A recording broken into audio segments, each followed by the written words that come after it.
Hello and welcome to another FPL video. My name is Peter, and this time I'm going to have a look back at the action in Game Week 4 and talk about how it affects us planning for Game Week 5. A lot of people have felt like Game Week 4 was a bit of a disaster, but with many teams scoring fewer points than the previous 3 weeks, it was kind of a good week to have a bad week. Non-Haaland owners probably saw the worst of it, as he produced another 2 goals and 13 points, as well as hitting the post and nearly claiming what would have been a record-equalling third hat-trick in a row. For those who don't own him, I wouldn't be looking to bring him in Game Week 5 though, as he's facing a stingy Arsenal defence, one of his toughest matches of the season. Hopefully, those of you without him can relax a little this week, and your more balanced squads can outperform those that do own him in Game Week 5. I was lucky enough to own him myself in Game Week 4, which saved me from a massive red arrow, although I've still crashed down from 480,000 to 888,000 as nobody else returned at all, except a nice little assist from Emil Rowe and Ola Aina's surprise clean sheet and 8 points away at Liverpool, which unfortunately sits on my bench. Manchester City weren't at their best against Brentford, with a defensive mess-up to allow Yohan Wissa to score early on, and allow Brentford a couple of other decent chances, which they didn't take. Rico Lewis, who returned a stunning 1 point, started the match, which will have pleased the masses of managers who transferred him in last week, but was taken off at half-time for Josko Gvardiol, which wasn't ideal, and as one of those new owners, the question is, where does that leave us? Firstly, Manchester City regularly rotate their players, often unexpectedly, so this isn't a huge shock.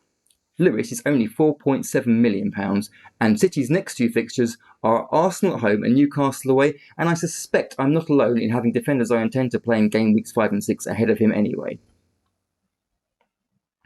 Over the next 3 weeks, City are playing in the Champions League and Carabao Cup in midweek, as well as the Premier League matches.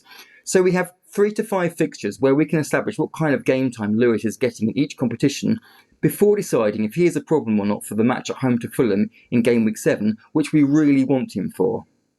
He isn't being heavily bought or sold yet, so I'm not worried about price drops at this point, and for those who bought him in at 4.6 million, that won't affect you anyway, so although I wouldn't buy him this week, I definitely wouldn't sell him, as he could still turn out to be an absolute bargain.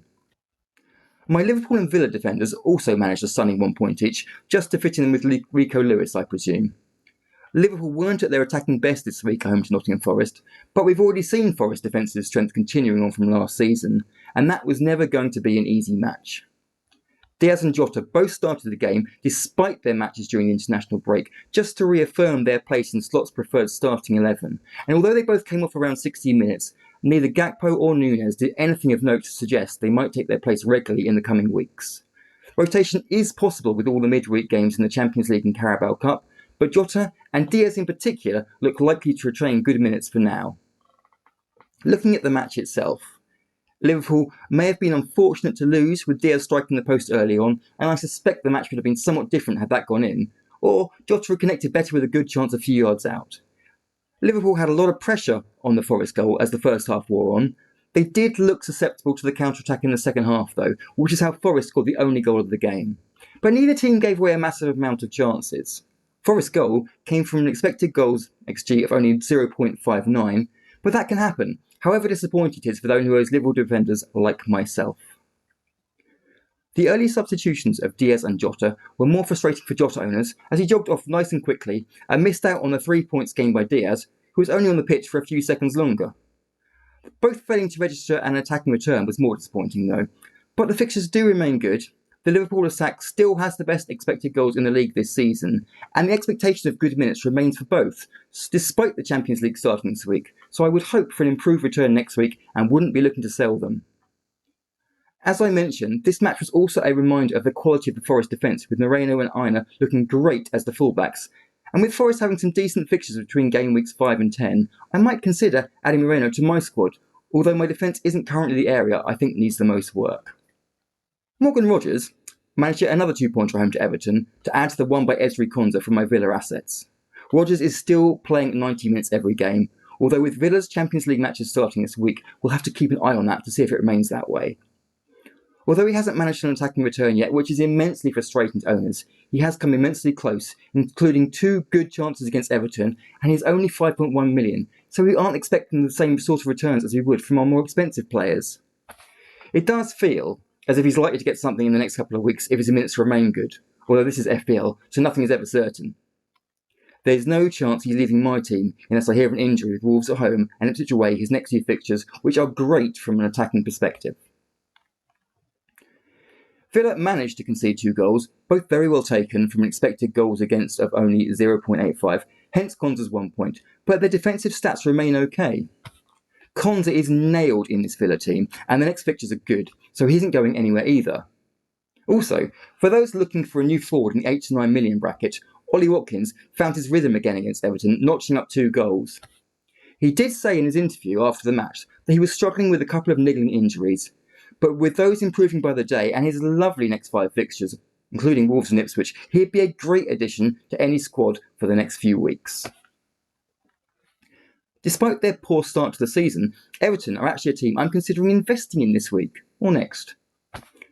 Pickford and Mykolenko have admittedly been poor choices so far, but they're about to start a run of fixtures which is about as good as it gets for the next 10 weeks. They play all 3 newly promoted teams, Leicester, Ipswich and Southampton in the next 6 game weeks, and none of Arsenal, Liverpool or Manchester City until game week 15.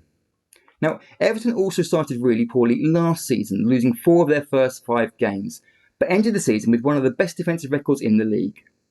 Similarly to the beginning of last season, Everton have been missing their best defender, Jared Branthwaite, but he has just returned to training and might be expected back in the next couple of weeks himself. This, along with the great fixtures, make me believe we will see an upturn in their fortunes. So, barring injury, I'm keeping Pickford, who returned another 2 points in game week 4, and Mykolenko, who I benched, until at least game week 10 and maybe longer. Plus, I'm also looking at Dwight McNeil and Dominic Calvert-Lewin as possible additions to my team. McNeil is only 5.4 million, playing the number 10 position for Everton, and has created more chances on goal than any other midfielder this season. Whilst Calvert-Lewin, at only 5.9 million, is the 5th highest scoring forward in FPL despite Everton's poor form. Both of them would help me to afford 2 Arsenal players in game week 6 for their great fixtures, one of whom is likely to be Bukayo Saka. The other I'm undecided on as yet, but Saliba, Havertz and another midfielder, depending on who is likely to play, are in my thoughts currently. The only other player to return this week outside of Erling Haaland was Emil Smith-Rowe, who with 22 points this season has done very nicely for a midfielder I started the season with at 5.5 million and has now risen to 5.7. An assist for a Raul Jimenez goal in a 1-1 draw with West Ham was very handy this week, and it hasn't been a problem that Smith-Rowe tends to only last 60 to 70 minutes per match still. He isn't a player that you particularly need to offload due to his price, and I suspect he will still get attacking returns throughout the season, but Fulham's great fixtures have come to an end, and the next 4 are Newcastle, Forest, Manchester City and Villa, which is significantly tougher, so I am considering selling him to be replaced by Dwight McNeil possibly. On the subject of Fulham, Rodrigo Mendes was replaced in the starting lineup this week by Raul Jimenez, who took his chance well by scoring Fulham's goal. Mendes himself had blanked in the previous 3 games, and it looks unlikely that he'll get his place back from Jimenez in game week 5, so any owners really need to be looking for alternatives to bring in to replace him in the near future. He is only 6.1 million, so maybe you have other more pressing transfers to make, and alternatives to play instead so you can bench him for a week or 2. But without guaranteed starts and Fulham's fixtures worsening, he isn't a player worth keeping and needs to be moved on, preferably before his price drops below 6 million if that is what you bought him in for, so you don't lose any team value. My last midfielder was Son, who also returned a disappointing 2 points. I had hoped that with Rice suspended and Ødegaard injured, Spurs may be able to get a result against Arsenal, but their performance was slow and they created very little during the 90 minutes. Son was also playing very wide on the left too, so he never got into any good goal-scoring positions. If that doesn't change quickly, I'll have to move him on, as he's far too expensive to be blanking and having poor attacking stats, and I haven't ruled out the possibility of transferring him out this game week. Thing is, playing Brentford at home isn't a bad fixture for Son though, so it isn't an ideal transfer.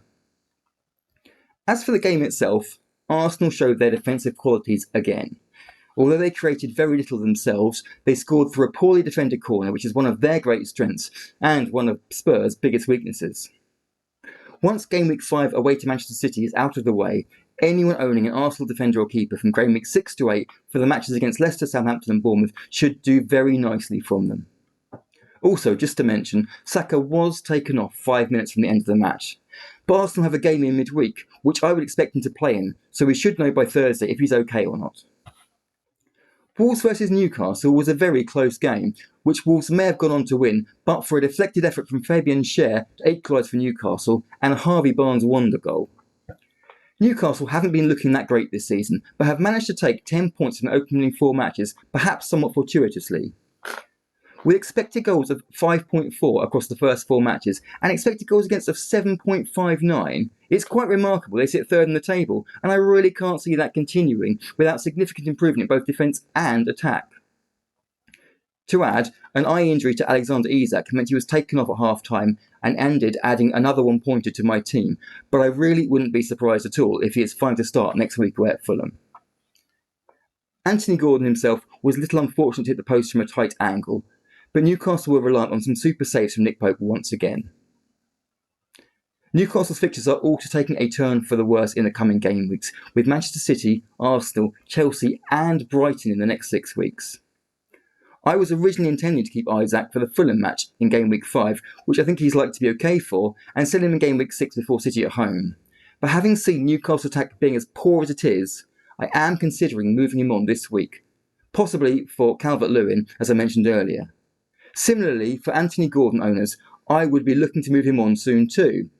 Switching him to an Arsenal midfielder, or maybe someone cheaper to help create funds for a different Arsenal player in Game Week 6 seems like a great move to me. Just quickly looking at a few other things that have cropped up in the other matches not involving my players. Firstly, Brighton's draw with Ipswich was a game they dominated and created enough chance of scoring, not a sign Ipswich have developed a strong defence. It also turned out that João Pedro picked up an injury on international duty, but we don't know how bad it is yet. Despite his popularity, he is not a player I would want to own anytime soon, as Brighton have a difficult run of fixtures until Game Week 11. He isn't a must-sell, with Nottingham Forest at home this week, albeit Forest have a great defence, but I would be looking to move him on quickly, and see very few attacking returns coming over the next 7 weeks. The same could really be said for Welbeck, Mitoma and Minte. Ipswich's nice fixture on starting in Game Week 5 doesn't really interest me at all. I don't see enough clean sheets or goals scored to make any of their players a good option. Chelsea were very fortunate to take the 3 points away at Bournemouth, who posed the bigger threat throughout the match. Sanchez made a good save from Evanilson's penalty, and unsurprisingly got the 3 bonus points, but the defence looked very shaky, and Bournemouth created plenty of chances, including Marcus Tavernier smashing the bar from 25 yards. As for Chelsea attackers, we still don't know which ones are going to get the minutes. Palmer played the full 90 and seems to be the only option, but at 10.5 million he wasn't involved very much at all against Bournemouth, and from Game Week 6 Saka is a much better option. Bournemouth themselves have 2 nice fixtures in Game Week 6 and 7, surrounded unfortunately by Liverpool in Game Week 5 and Arsenal in Game Week 8, so I wouldn't be looking there unless I was wildcarding in Game Week 6 and fancied bringing in one of their players for a couple of weeks. Semenyo, Kluivert or Evanilson themselves might be options for a bit of a punt on wildcard, but certainly not in preference to any Arsenal players. Crystal Palace have looked underwhelming defensively this season, and a 2-2 draw with Leicester doesn't do anything to change my mind about that. We've also discovered that Eze is sharing penalty duty with Mateta, which isn't great news for owners. With Mateta burying the last one, I would expect there is a good chance he takes the next one too, leaving Eze as a slightly worse FPL option. His stats are pretty good though, with an XG of 0.41 and XA of 0.05, so he's not someone I'd look to suddenly sell if I owned him. Having some penalties does boost the appeal of Mateta though, and scoring 2 goals against Leicester may start him off on the same kind of scoring run he ended last season on. But Palace's fixtures aren't great at the moment, so there are plenty of other forwards who I will be looking at above him. There's Calvert-Lewin, my favourite of the cheaper options at only 5.9 million. He plays 90 minutes, he has penalties, and has brilliant upcoming fixtures. Now Everton haven't got the most prolific attack, but when chances come, they do tend to fall to him. There's also Chris Wood at 6.1 million. He starts every game, plays 80 to 90 minutes, but doesn't have penalties. The fixtures are pretty good, but the Forest team create more chances than Everton. Also worth a mention is Dominic Solanke at 7.4 million. Spurs haven't been fantastic yet this season, so I'd want to see how they play for a couple more weeks, but if they regain their attacking threat from last season, Solanke will be their number 9, he'll get a lot of chances, and as we can see from previous seasons, his finishing has improved every year for the last 3, so we'd expect him to score a lot of goals. Lastly, although Manchester United beat Southampton 3-0, for the first half hour, Southampton were the better team and United looked pretty ropey. After the penalty miss from Cameron Archer, United swiftly hit Southampton with 2 quick goals and never looked back, but I don't think this makes me trust either team. Southampton have defensive issues and are a team to target, and United are a team who only play well in moments. Their good fixture run starting Game Week 8 may encourage me to invest in some of their assets nearer the time, but I'll be watching them closely for the next 3 weeks to see how they perform first. That's all for now. I hope you found this video helpful, and as always, please hit the like button and subscribe if you enjoyed it. See you for the next one.